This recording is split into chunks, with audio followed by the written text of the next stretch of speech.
The Arizona Diamondbacks are not the only ones speculating on big signings and blockbuster trades, but they do seem to be a part of a lot of those speculations, including what would be the biggest and most involved trade in MLB history.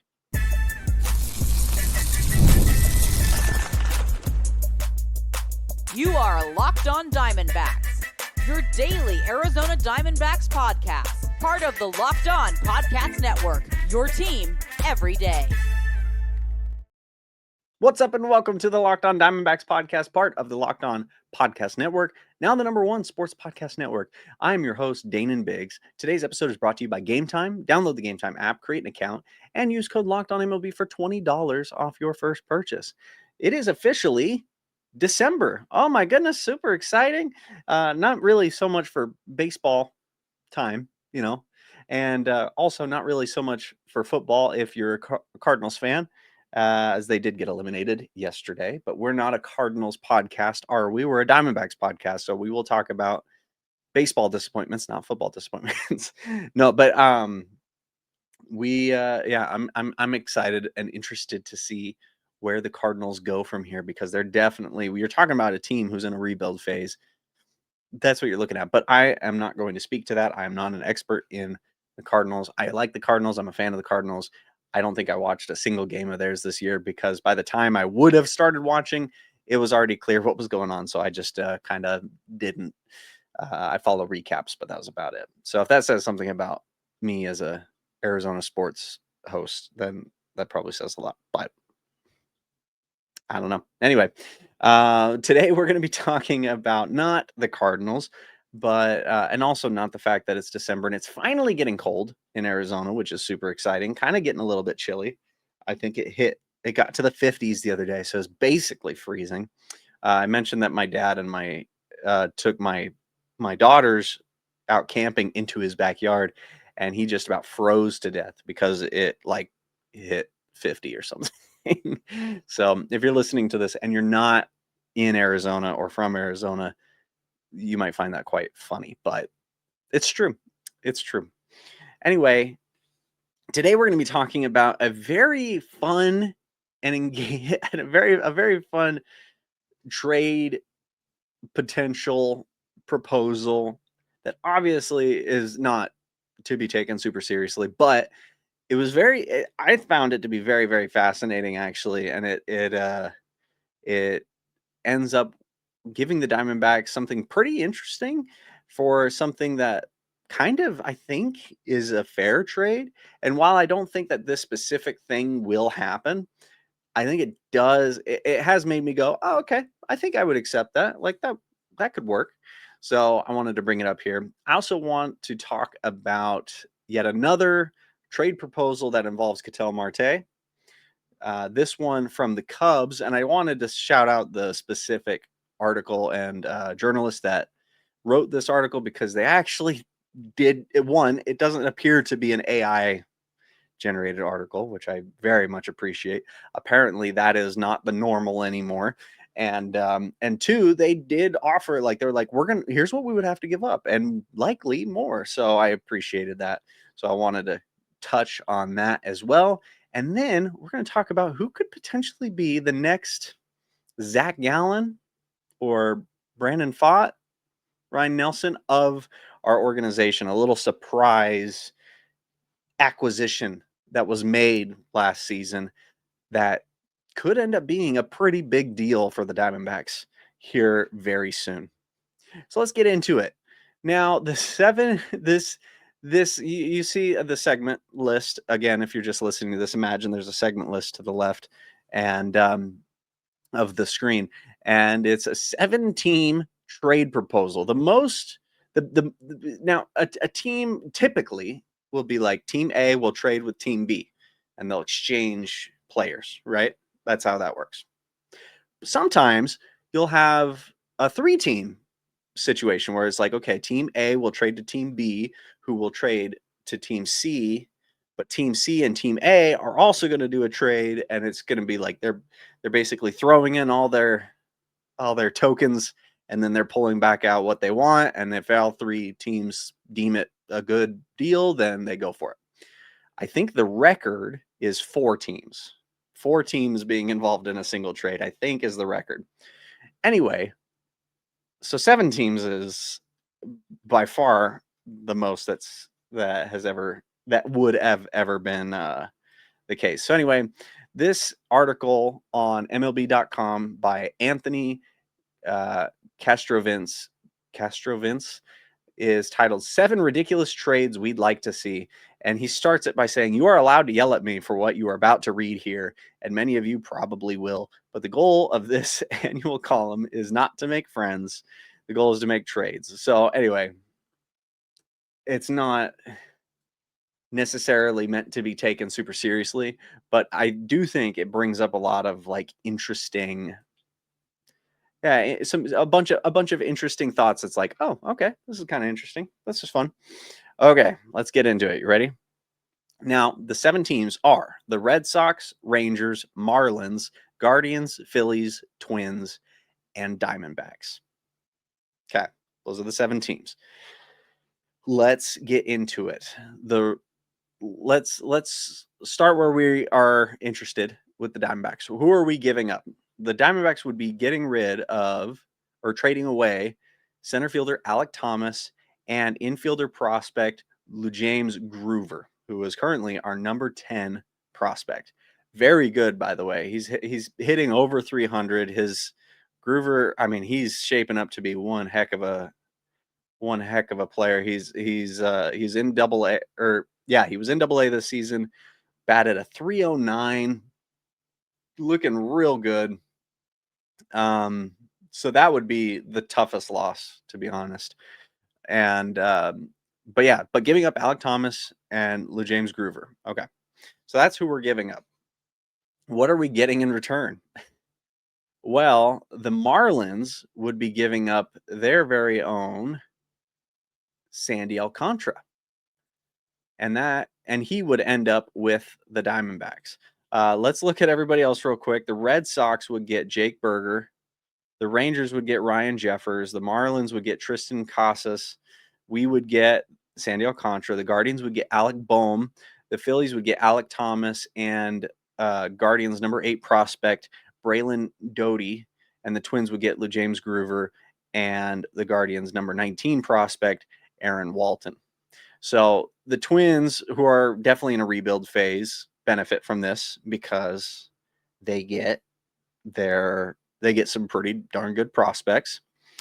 And then let's take a look. The Red Sox are likely not to re-sign Alex Bregman. And according to this article, probably wouldn't be going for Pete Alonso either. So they would need somebody like Casas to help that go. Or no.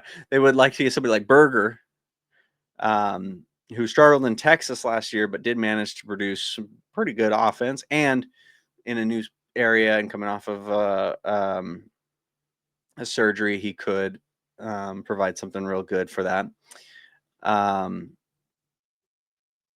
But the Red Sox would give up Casas. That's what it was. And he would go to the Marlins, which is apparently his hometown. So that would be good for him, I suppose. The Rangers, who are giving up Berger, would get Jeffers, which means they would get much better offense.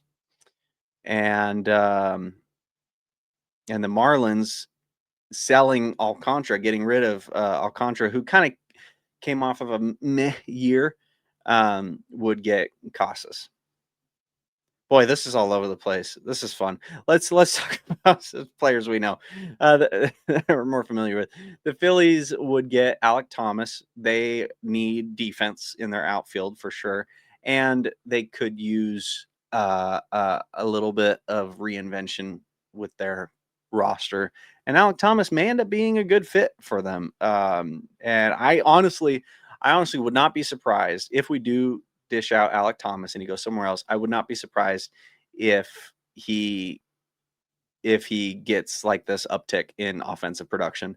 It kind of does feel like he just needs some new scenery And I wonder if it's just not working out with him here on the Diamondbacks. I could be wrong. He could continue to be the same level of productiveness on any other team, but I wouldn't be surprised, like, if he did go to the Phillies, if he wouldn't start performing better, which I would really like that for him, so long as he doesn't do that against us. and and then and then Groover would go to the Twins, who are in need of some rebuilding. So anyway, wild, crazy stuff. Now, basically what this means is the Diamondbacks, according to, again, this isn't really going to happen, but the Diamondbacks could give up Alek Thomas and Lou James Groover. So Alek Thomas, we're probably looking to get rid of him in some capacity, get something for him anyway. I think he's on the table. Groover would be a tough one, but the Diamondbacks have said that they'd be willing to part with some position players, give up some offense prospects in return for a pitcher. Now, Sandy Alcantara, we'd only have him for the 1 year. Also, he didn't have a great year this last season. He had an ERA of 5.36 in 31 games. He had a record of 11-12. 142 strikeouts in 174 innings, a whip of 1.27. So not like wonderful, but he has had incredible seasons. 2022, he was an all-star with a 2.28 ERA and an 8.0 WAR. Like, he was nuts. Very, very, very good. Won the Cy Young, was an all-star, got MVP votes, and yeah, he was incredible. So is it possible that he comes here and performs similar to that? Would be, could be. And honestly, I think giving up Thomas and Groover would be not a bad trade-off, especially because we just need somebody who can come in and do the job. And if we only get him for a year, that's kind of a bummer. But again, we're not giving up Marte for this. We're giving up Thomas and the prospect. So honestly, if you ask me if that's a good deal, I'd probably say, yeah.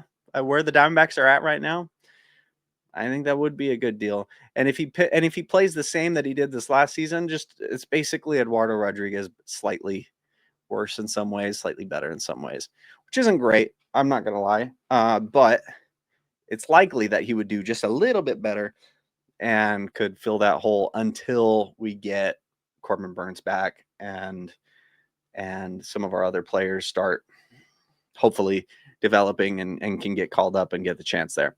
So fun hypothetical, and made me think, and I enjoyed it. So yeah, and it was a very fun article. I highly suggest you just read through it, because he finishes this segment by saying where'd it go? It was so funny. He said, who says no? Or yeah, so finally this big bold. So who says no? Everybody. There are teams, particularly, or these are teams prone to surprising us when it comes to transaction activity. So I don't claim to be able to forecast what they're thinking. And then he also talks about how he's like, that's 7 teams saying no itself a new record. So if everybody said no to this one deal, that also would be a new record. Now, if you'll excuse me, he says, I'm going to mute my notifications and change my email address and identity. So very funny. I really like that. Maybe we should see, which I know you're listening to so I have to scroll all the way to the top. Anthony, I know you're listening to this person who wrote that article. So if you ever want to be on the show, let me know and we can work something out. It'll be fun. Anyway, we're going to take a short break, and then we're going to get into some more fun trade speculation, and we will get there when we get there. But we're going to take a short break. We'll be right back. Don't go anywhere. We'll be right back. Man, I'm messing up this little transition, but here we go.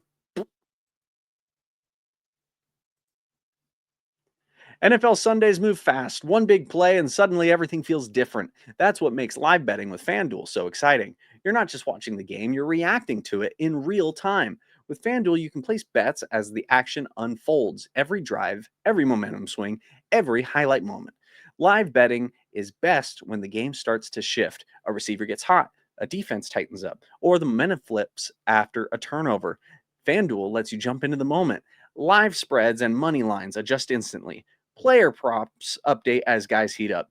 You can bet next touchdown scorers, drive results, totals, and more. It keeps you locked into every snap, every drive, every possibility. So if you want to be right in the middle of the action this season, visit FanDuel.com and place your NFL live bets all season long. FanDuel, the game moves fast, and so can you.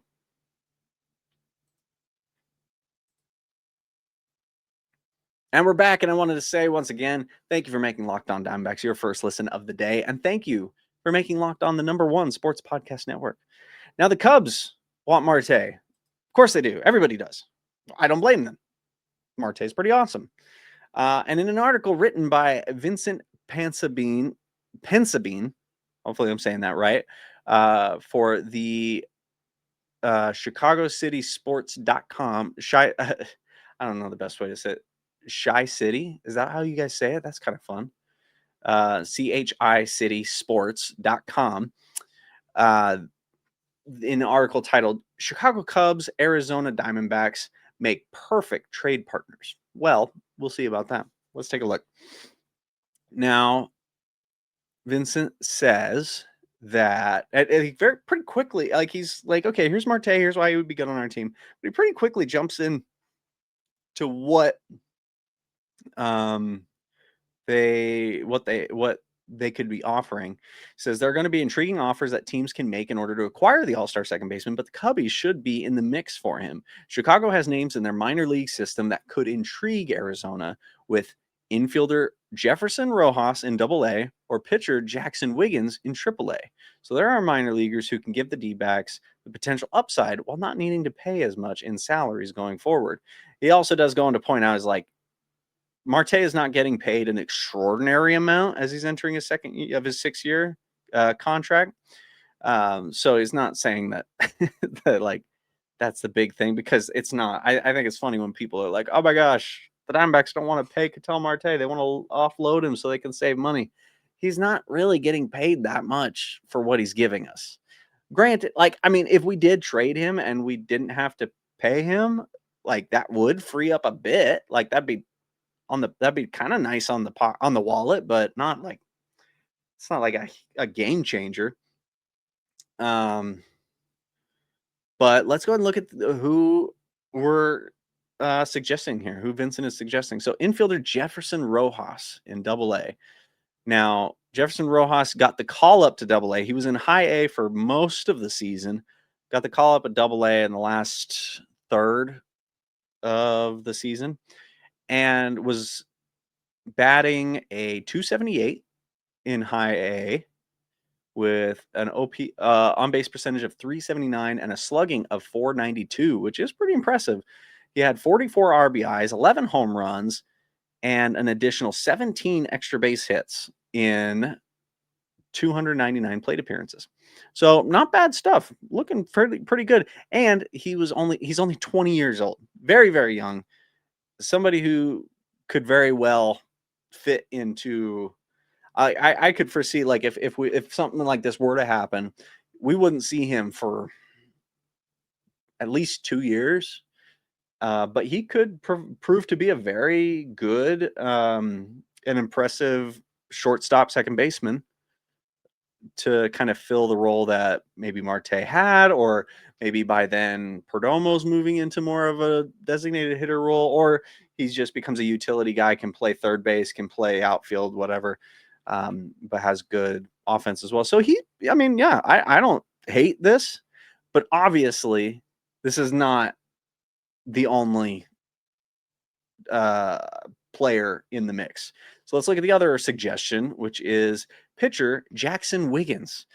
Now, Jackson Wiggins is 24 years old, right-handed starting pitcher, and he did finish the season in AAA, but only played, was it 3 games? Yeah, he only started and played in 3 games in AAA, so not very much. Lost 2 of those games. He pitched 9 innings in those 3 games.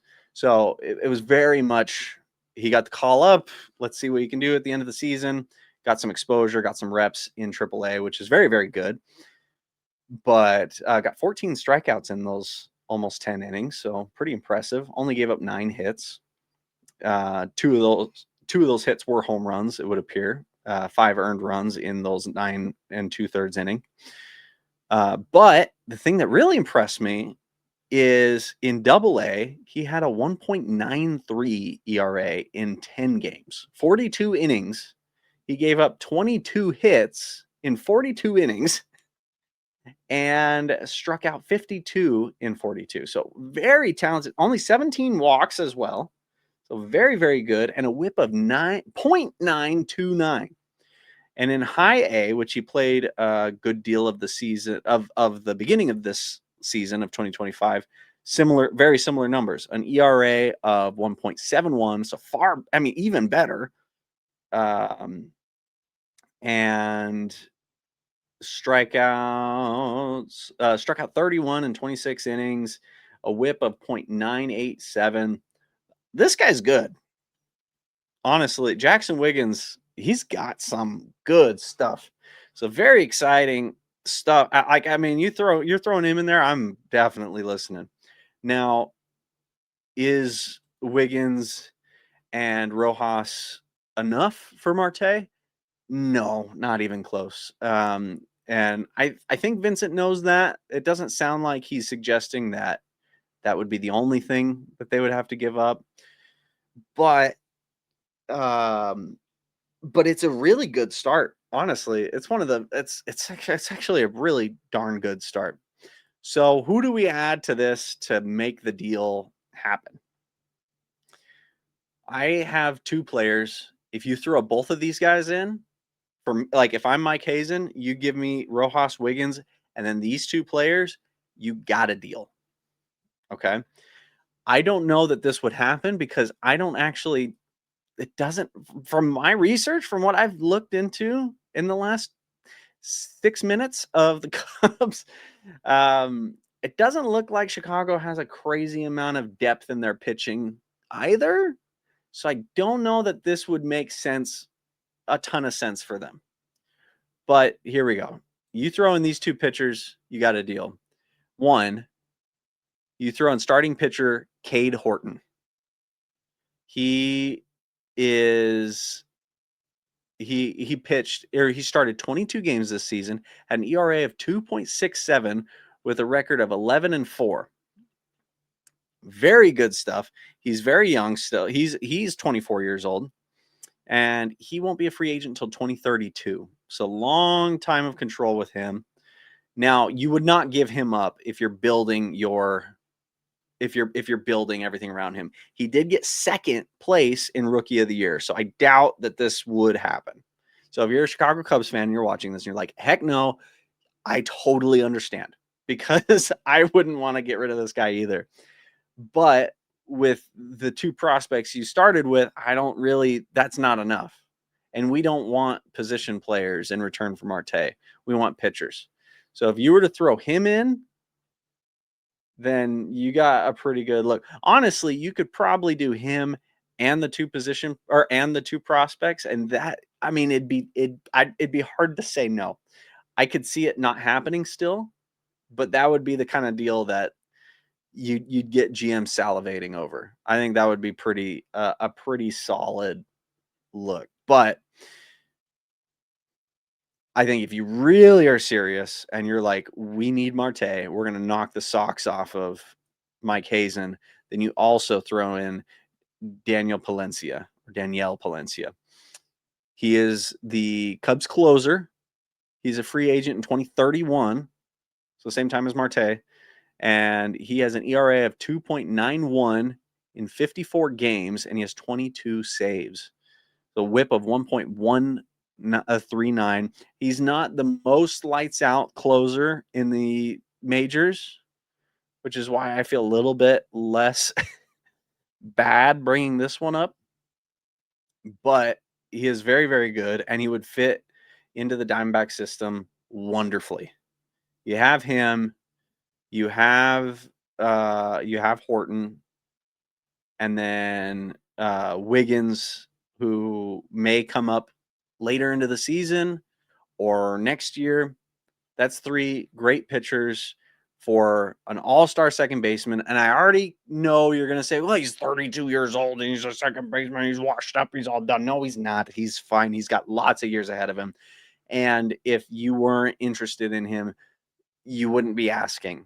But you are. The Cubs, I mean, yeah, obviously everybody's asking about him. And so is this a good deal for the Diamondbacks? It is. It's one of the few times where I've like put something together personally and gone, oh shoot, I would take that so quick.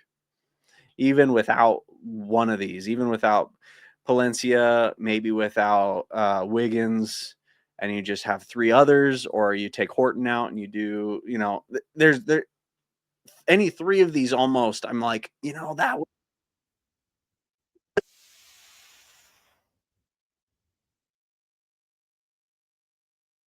looking deal selfishly from the Diamondbacks perspective. But again, I understand this is probably not only probably, this almost certainly would never even be considered because it doesn't appear like the Cubs have a ton of depth in their pitching either. So I don't know that they would want to get rid of two of their young, good pitchers for a second baseman. Even being the best second baseman in baseball, I don't necessarily see that happening. But if Chicago really, really wants that extra power, that extra pop, then if they think it's worth it, then they'll do it. And if this is the deal they offer, I think the Diamondbacks would take it. So anyway, let me know what you think though in the comments. If you're a Cubs fan, let me know and what you think about this. If you're like maybe, then let me know because if this sounds like a fair deal to you, then maybe we're talking. Maybe this is the start of something wonderful and beautiful. Who knows? Anyway, we're going to take one more short break, and then we're going to talk about some pitching and where the Diamondbacks are at with their pitching right after we're done with this short little break. So stay right there. Don't go anywhere. We'll be right back. Nice. I nailed that. I nailed that transition. The World Cup is coming back to North America for the first time since 1994. And with 48 teams for the first time ever, it's going to be massive. But let's be honest, getting tickets is usually the hardest part. That's why the Game Time app is clutch, finally giving fans a real advantage when it comes to snagging seats. With Game Time, you can track price drops in real time, get alerts when seats open, and buy tickets the moment they hit the app. It puts the power back in your hands and makes going to the World Cup realistic instead of impossible. You pull up the app, the layout makes it so simple to scroll through matchups and compare seat views. Take the guesswork out of buying World Cup tickets and every match, concert, or event with Game Time. Download the Game Time app, create an account, and use code LOCKEDONMLB, all one word, for $20 off your first purchase. Terms apply. Again, download the app, make an account, and use code LOCKEDONMLB for $20 off. Swipe, tap, ticket, go. Game Time. A very exciting article that I read that made me feel a lot more excited, a lot happier about where the Diamondbacks are at right now is over on the azsnakepit.com and an article written by Jeff Irving titled D-backs pitching development has a very specific type. This was pretty fun. Okay. So for Merrill Kelly, I think we got a really good deal by acquiring quite a lot of pitchers. Particularly, we got Cole Drake, David Hageman, and Mitch Bratt. So three pitchers that are likely to be, I guess Hageman's still quite a ways away, but he's turning into quite the hot topic, quite the prospect that everybody wants to talk about. But Cole Drake and Mitch Bratt are kind of getting like they could show up in 2026 in the majors. But we wanted to look at Mitch Bratt specifically, who in 122 innings in Double-A, both on the Rangers and the D-backs, had a 3.38 ERA and a minor league leading 148 strikeouts. Tons of strikeouts. He's striking out people like crazy. But as this article points out, his strikeout to walk ratio is 7.05. And for reference, if that ratio starts with a 7, they are very good. So anything 7.99 and lower is phenomenal. And he has a 7.05. He is almost at the 6s. And so what this guy did, what's his name again? Jeff. So what Jeff did is he went over the last decade and found that there have only been 21 AA pitchers to get anything around the 6.5 strikeout to walk ratio. And of those 21, you see a lot of really big names, but you also see a lot of names that nobody's heard of. And the reason for that is because this strikeout to walk ratio, you can either have a ton of strikeouts or you can have very few walks and average, in the other two, and you'll still make it. So he's like, okay, well, let's look specifically at players who have a low strikeout to walk ratio and at least 10 strikeout Ks per 9, or 10 strikeouts over 9 innings, essentially. And this is what he found. Over the last decade of AA baseball, there have been exactly 2 pitchers who have had at least 7 strikeouts over walks, and at least a 10. Oh, I got something wrong, by the way. Sorry, I just realized I misspoke. The higher the number, the better. Not the lower the number. I was thinking, sorry, I misspoke. So he has a 7.05. 6.99 is worse than 7.05. I just realized I said that wrong. So my apologies. You baseball statisticians and stuff are probably very furious with me. Apologies. I would apologize to my dad, but my grammar's been perfect all episode, so I'm good. Anyway, getting back to it. So at least 7 strikeouts per walk and at least a 10 strikeout per 9 inning. Over the last 10 years, only 2 pitchers have both. Mitch Bratt and Brandon Pfaadt, who did it in 2022. So the only 2 AA pitchers to hit both of those metrics are Diamondback pitchers. Brandon Pfaadt pitched in the World Series. He pitched in the World Series. He helped win the National League Championship Series. And Pfaadt was also, interestingly, 2 years older when he did it in 2022. So Mitch Bratt is 2 years younger than Brandon Pfaadt was at the time, and he is hitting those numbers. So he's like, wow, that's pretty cool. Well, let's go ahead and look at one other thing. So he ran some more filters, added it to AAA, and he said, okay, let's look at AAA as well. And let me double check, because now I'm like worried that I'm going to get something wrong since I botched that one stat. Yeah. Okay. So he added AAA to the mix.